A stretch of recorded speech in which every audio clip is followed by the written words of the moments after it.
Guardians of the Galaxy, issue 23 by Valentino, was a bigger deal than a lot of people might remember giving it credit for. There's a reason Valentino was brought along with the Image Boys. Speaking artistically and sales-wise, he was not on the same level. He really wasn't. But he did take a book that was not anything anyone gave any shit about, and he took it to increasing sales success, and it had some hype, and there were conversations about it. People were talking about the Guardians of the Galaxy as this shit is really good.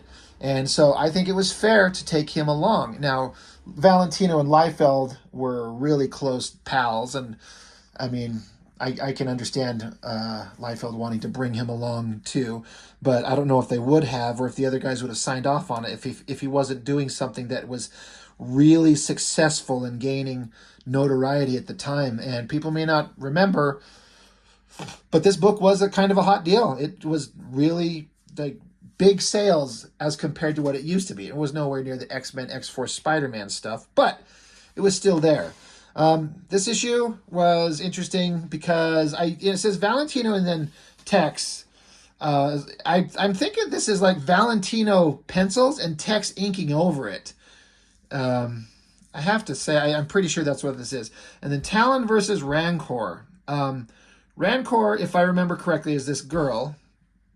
And she is like because Guardians of the Galaxy, this version of them, it's nothing like the movie for anybody who's watching this and has never, read these books, and all they know about the Guardians are the movie versions, which are good versions.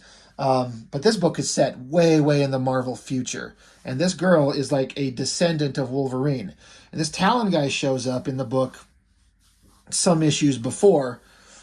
And he was kind of a cool, a cat character with claws and teeth. And he's kind of like a fun-loving, kind of youthful guy. He was interesting at the time. I don't know if anything ever really became of him.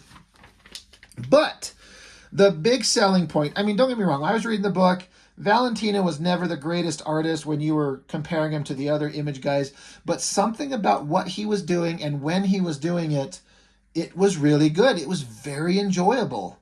But this issue, drawn by Tex, or as some people call him, Texaria, I've been told his name is actually pronounced Tashira. I'm just going to call him Tex just because. But man, does Tex have a vibe that just stands out. I've said this before. I'll say it every time. His stuff fits more like a horror comic vibe. But it kind of works here. It's got a creepy kind of thing. I also feel like, I kind of flipped through this. I feel like Tex did kind of a rush job. That being said, most of the time you hear rush job and you think bad. Even Tex's rush jobs have a visceral kind of excitement and line work to what he does that makes it really interesting. So I say rush job. I'm not saying it as a negative. There's just some parts where I'm like, I don't think he took very long on this drawing, but it still looks great.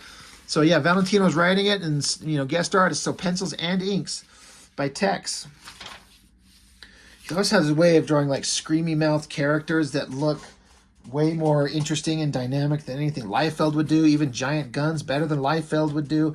Look at these two images of these guys screaming at each other. A lot of intensity and emotion going on there.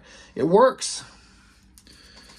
This weird, it's like a force field thing that's going on here. It's a weird thing. Some of the visual storytelling may not make too much sense. I don't know. This panel right here, I think looks so great. I feel like maybe he uses reference on that a little bit.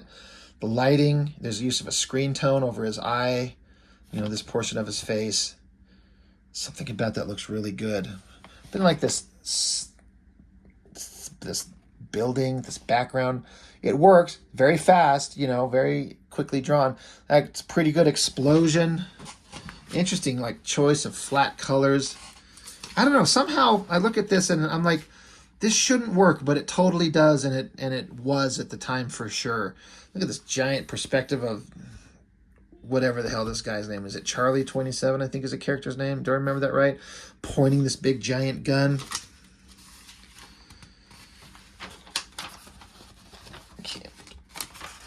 can't turn the page. God, separate. But here's that Rancor chick, you know, the descendant of Wolverine. She's sneaking in to look up something in some building here. Damn. He didn't come. So here's the excitement. I mean, look at this big double page spread. That is pretty epic. You got Yondu up here, big screamy face with the cool like fin.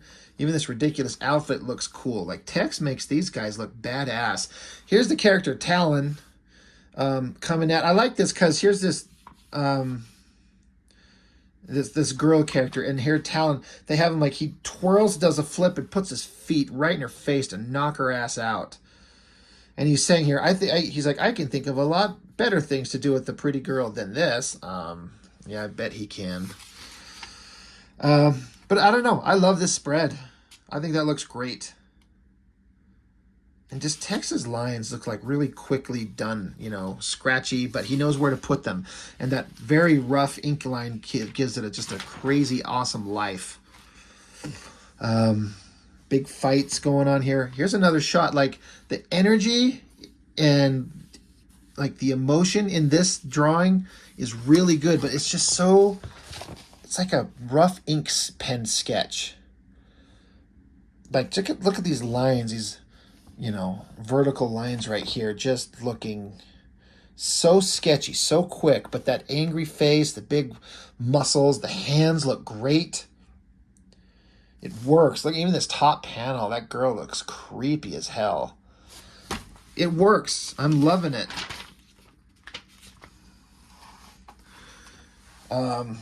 So yeah, here Talon slashing at Rancor, Rancor slashing back at Talon. Another thing about this Talon guy, he's got claws on his finger, but his gag, his trick, his little, you know, his signature move, his claws on his fingers, he could flick them and they would separate and he could stab you with them and then regrow that claw.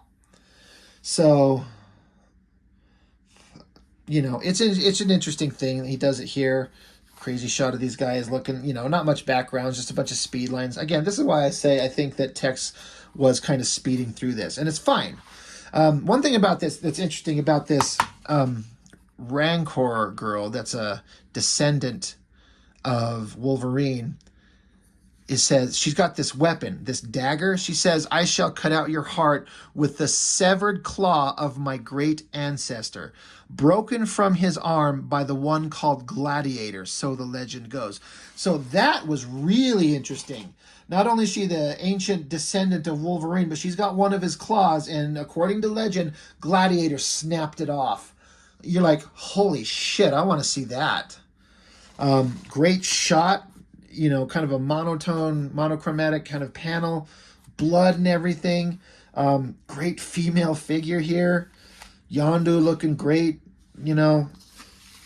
Even in his rushed kind of art style, Tex is really making it work. The energy and movement here. Talon, he's kind of smiling, he's having fun. His prehensile tail. Oh, excuse me. His tail, he grabs a claw right out of her hand, tosses it out a window. She's pissed. A lot of emotion in that face, tears. I like this jumping, turning, flipping thing that he does. And then people are teleporting in. I love the anatomy on the arms there. Tex knows his anatomy.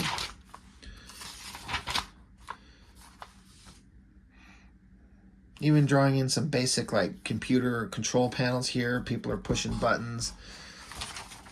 This is interesting because they were setting up like an ominous page of some mysterious figure. Here's a castle. Here's a close-up inside it. And it's a close-up of Doctor Doom. But again, this is centuries in the future. So is this the Doom we know? I don't know. But just for an ominous like, what the hell is this? Showing Doom's face. That is awesome. I gotta be honest, I don't remember what the hell ever become of that story point. Was it ever a thing? Is it Doom? Did he show up? I don't know. I have not a single clue. But yeah, Tex, even another great shot. This low angle where he's got like the control panels on the ship they're flying. The camera angle is basically sitting on the control panels. Like you're looking at these buttons like straight on. So then to see the characters, you're looking up at them. And that's a good shot. It works. Another great bit of drawing on his face, the lighting.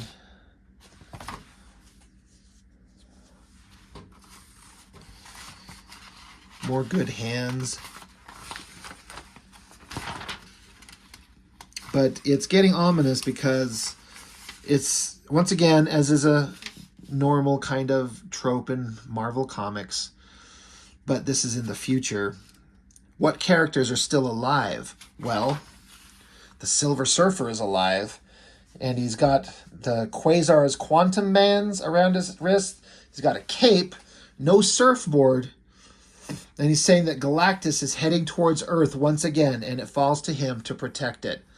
So that's a hell of a, cliffhanger, and I do have the next book somewhere. That's a good cover. I like that. Let me try and bring it up closer. The Silver Surfer hovering above the Guardians there. That's a great shot. I think that looks really cool. You know, Tex can do a silvery kind of design. I like that white highlights around the edge of his face, the glints on the body. Pretty ominous. Like, oh shit, Silver Surfer's coming, Galactus is coming. What's going to happen with the characters? It was pretty fun. I enjoyed it. So, pretty simple. Guardians of the Galaxy of the 90s with Valentino, it was a thing. It was a big deal. And like I said, there's a reason that they brought him on board and took him with them to Image Comics. He's a badass. And much respect to Valentino, you know. And Tex always is going to produce something interesting, no matter what he's on. Even if he's drawing that god-awful Union comic that I've already looked at. It visually is interesting, even if the story is just ridiculous.